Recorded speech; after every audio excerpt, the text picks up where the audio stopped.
En marketing, t'as que deux manières de progresser. La première, c'est de faire du marketing, et la deuxième, c'est de se faire marketer. Hello, c'est Thomas Olivier, marketeur, podcasteur et infodivertisseur. Je fais du marketing et j'aide les gens à faire pareil tous les jours.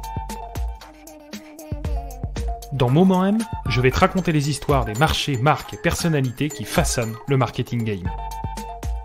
But de l'opération ? T'exposer suffisamment pour que tu puisses toi aussi raisonner comme un marketeur pro.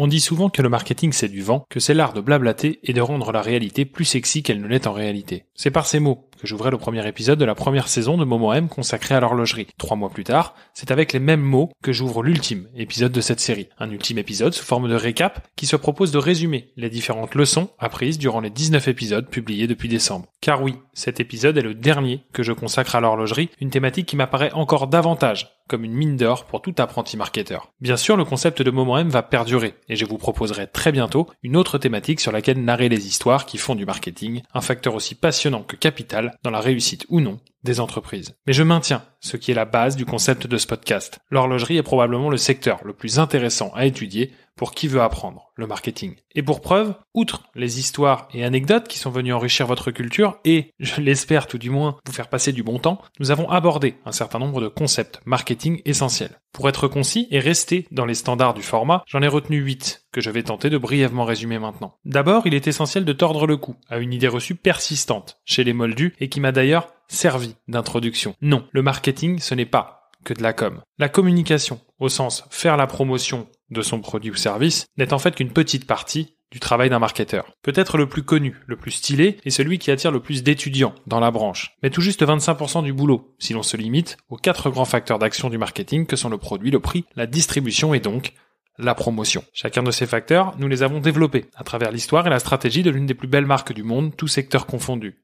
Rolex. Une marque que beaucoup aiment détester, mais qui n'en est pas moins une référence en matière de branding et de marketing au sens large. Dans les épisodes 1 à 5 et tout au long de mon échange avec Alexandre Lacharme dans l'épisode 6, nous avons détaillé le marketing opérationnel de Rolex. Ce qui m'amène à la deuxième leçon, qu'il me semble pertinent de retenir. Ne le dis pas, montre-le. Tel Rolex, qui ne dit pas que son oyster est étanche, mais l'a fait pendre au cou de Mercedes Gletz lorsque celle-ci devient la première femme à avoir traversé la Manche sans assistante le 7 octobre 1927. Il n'y a aucun levier de persuasion plus efficace que de prouver par l'évidence la promesse que l'on avance. La montre passe plus de 15 heures dans la Manche, probable donc qu'il n'y ait pas de problème à prendre sa douche avec. Pour autant, si les fonctionnalités, au sens bénéfice du terme, importent quand on parle d'innovation, ce n'est pas nécessairement ce qui fait la différence au moment de faire acheter. S'il est une troisième leçon dès lors, pourquoi pas celle qui consiste à retenir que le besoin comblé par un produit n'est pas nécessairement en phase avec sa fonction. Les montres, comme les produits de luxe en général, n'ont guère besoin d'une fonction complexe pour être valorisées. Une Omega Speedmaster ne vous offrira pas un voyage sur la Lune, et sur Terre, comme au poignet de Neil Armstrong, l'heure qu'elle affiche sera toujours moins précise que celle d'une flic-flac à 50 €. Si le besoin couvert par l'horlogerie était d'avoir l'heure, soit, rappelons-le, la fonction première d'une montre, personne ne dépenserait 5, 10, 20, 100K et plus pour cela. Le besoin est ailleurs, moins évident, moins concret et beaucoup plus profond. C'est dans la découverte et la redirection de celui-ci vers le produit que réside le travail d'un marketeur. Car scoop et quatrième leçon valable, le marketing ne crée pas de besoin. Il se contente de le rediriger vers son produit et de poser ce dernier en solution du problème ou besoin donc du client idéal. C'est peut-être aussi ce qui rend le côté émotionnel si important quand il s'agit de faire acheter. D'où la 5e leçon, l'émotion sera toujours plus fort que la logique. Et s'il vous reste une once de doute là-dessus, essayez de faire les courses quand vous avez faim. Ou réécoutez la manière dont Benjamin Robert nous raconte le moment où on lui a proposé la Rolex Datejust. Vous me direz, oui mais Benjamin a refusé cette Rolex. Et je vous répondrai qu'il était un peu tôt pour créer la distorsion dans un couple dont le mariage est prévu dans quelques mois. Ressentir des émotions ne vous prive pas d'intelligence. Acheter sous le coup de l'émotion ne signifie pas acheter ce que nous n'avons pas les moyens de nous offrir dans l'absolu. Cela signifie accorder plus d'importance à ce qu'on ressent qu'à ce qui est vraiment. C'est donc ce que vous devrez stimuler si vous voulez faire partie des bons marketeurs. Et quand bien même cela ne marcherait pas pour vous et que tout semble partir à volo, j'ai une 6e leçon pour vous. Il y a toujours des opportunités, même dans la pire des crises. C'est d'ailleurs dans celle du quartz, équivalence caricaturale de l'arrivée du lecteur DVD à l'époque du magnétoscope, que l'horlogerie de luxe est devenue ce qu'elle est aujourd'hui, en tirant son positionnement vers le haut et en revoyant complètement son marketing au sens large. C'est probablement ce qui a sauvé le métier d'horloger, dont la hype récente a, je l'imagine aisément, créé des vocations. Je ne vous dis pas qu'il n'y a pas de cause perdue, et je ne vais pas non plus tomber dans du développement personnel de bas étage. Mais l'horlogerie est la preuve que de bonnes décisions marketing peuvent vous permettre de sortir plus fort d'une épreuve à première vue insurmontable. Pour autant, et c'est ma 7e leçon, continuez de faire ce qui a marché par le passé vous fera toujours courir à votre perte. Plus généralement, retenez qu'il n'existe aucune vérité absolue en marketing, comme dans probablement probablement bien des thématiques d'ailleurs. Ce qui marche à droite n'est pas toujours une bonne idée à gauche, et ce qu'a fait Rolex s'appliquera très mal à Swatch. Le bon marketeur n'est pas celui qui duplique un marketing qui lui plaît, c'est quelqu'un qui le comprend et l'adapte à son environnement. Et puisque nous parlons d'environnement, que diriez-vous d'une 8e et ultime leçon que l'horlogerie nous a permis de mettre en exergue tout au long de cette série? Celle qui nous rappelle que nous ne sommes jamais seuls sur un marché. D'abord parce que la notion de marché est fondamentalement abstraite. Les montres Richard Mille sont-elles des montres de luxe, des trophées, des œuvres d'art ou des produits d'investissement? Et par conséquent, sur quel marché devons-nous les positionner, les analyser? Ensuite, parce que l'horlogerie n'est pas qu'une histoire de montres. Il y a des dizaines d'autres produits qui donnent l'heure et des milliers d'entreprises qui se posent en marge du marché. Qu'ils soient de substitution, génériques ou complémentaires, ces marchés existent toujours. Ne mettez pas d'œillères et intéressez-vous à eux. Ils pourraient représenter de nouvelles sources de revenus, comme le gris pour les grandes marques, ou bien être à l'origine de nouveaux business, comme les bracelets lancés par Clément Entretemps, autre invité de cette saison dédiée à l'horlogerie que je ne pouvais me passer de citer dans ce récap. Le marketing n'est pas que de la com, ne le dis pas, montre-le. Le besoin comblé par un produit n'a pas toujours à voir avec sa fonction. Le marketing ne crée pas de besoin. L'émotion surpasse la logique. Il existe toujours des opportunités dans la crise. On ne duplique pas un marketing qui fonctionne, on le comprend et on l'adapte. On n'est jamais seul sur un marché. Voilà 8 leçons à retirer des 20 épisodes de cette première saison de Moment M. 8 leçons et 20 épisodes qui, c'est en tout cas l'idée, feront de vous de bien meilleurs marketeurs. 8 leçons et 20 épisodes que d'autres viendront rapidement compléter.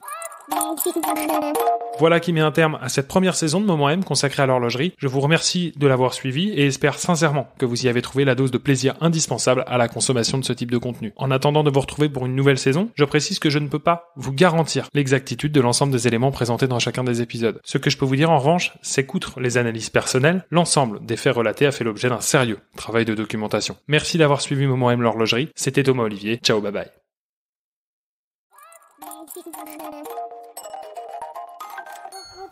Et ben voilà, t'as écouté cet épisode de Moment M jusqu'au bout. Merci maintenant de le partager à au moins une personne autour de toi, de mettre les 5 étoiles qui vont bien et le commentaire qui va avec. C'est ce qui m'aide le plus à ressortir dans le classement des plateformes d'écoute et donc à le faire découvrir à de nouveaux auditeurs.